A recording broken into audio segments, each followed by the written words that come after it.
జిల్లాకు చెందిన మాజీ మంత్రి బాలినేని శ్రీనివాసరెడ్డి కొంతకాలంగా జరుగుతున్న ప్రచారాన్ని ఎట్టకేలకు నిజం చేశారు.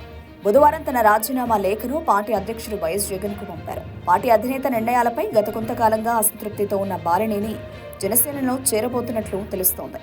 గురువారం విజయవాడలో జనసేన అధినేత పవన్ కళ్యాణ్ తో భేటీ కాబోతున్నారని, ఈ భేటీ అనంతరం జనసేనలో ఎప్పుడు చేరబోయేది ప్రకటించనున్నట్లు ఆయన అనుచరులు తెలిపారు. ఇక జగన్ నిర్ణయాలు సరిగ్గా లేనప్పుడు విభేదించారని, కొన్ని వ్యక్తిగత కారణాల వల్లే రాజీనామా చేస్తున్నట్లు బాలినేని తెలిపారు.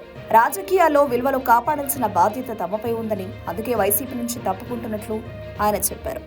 బాలినేని జగన్ కు దగ్గరి బంధువు అవుతారు. దీంతో రాజకీయాలు వేరు, బంధుత్వాలు వేరని, మరియు రాజకీయాల్లో భాషా గౌరవం హుందాతనంగా ఉండాలని పేర్కొన్నారు.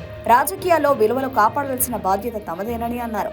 ఆ విలువలను నమ్ముకుని 5 సార్లు ఎమ్మెల్యేగా, 2 సార్లు మంత్రిగా పనిచేశారని, రాజకీయాలకు అతీతంగా ఎవరు వచ్చినా సాయం చేశారని బాలినేని ఈ సందర్భంగా గుర్తు చేశారు. గతంలో ఒంగోలు అసెంబ్లీ నుంచి 5 సార్లు ఎమ్మెల్యేగా గెలిచిన బాలినేని 2019 జగన్ కేబినెట్ లో మంత్రిగా పనిచేశారు.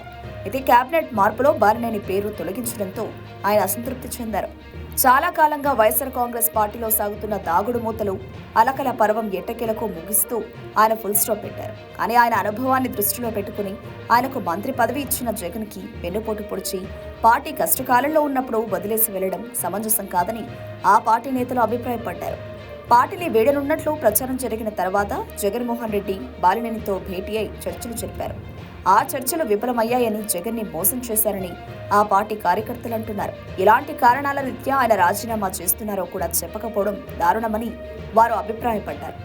అయితే ఈవీఎంలలో అవకతవకలపైన బాలినేని పోరాడుతున్న సంగతి మనందరికీ తెలిసిన విషయమే. బాలినేనిని తమ పార్టీలో చేర్చుకోవాలంటే ఆ కేసు వెనక్కి తీసుకోవాలని పవన్ కళ్యాణ్ ఆయన కోరనున్నట్లు సమాచారం. ఒకవేళ ఇదే జరిగితే జగన్ కి వెన్నుపోటు పొడిచిన బాలినేనికి ఇది ఒక చావు దెబ్బ అని వైసీపీ వర్గాలు భావిస్తున్నాయి.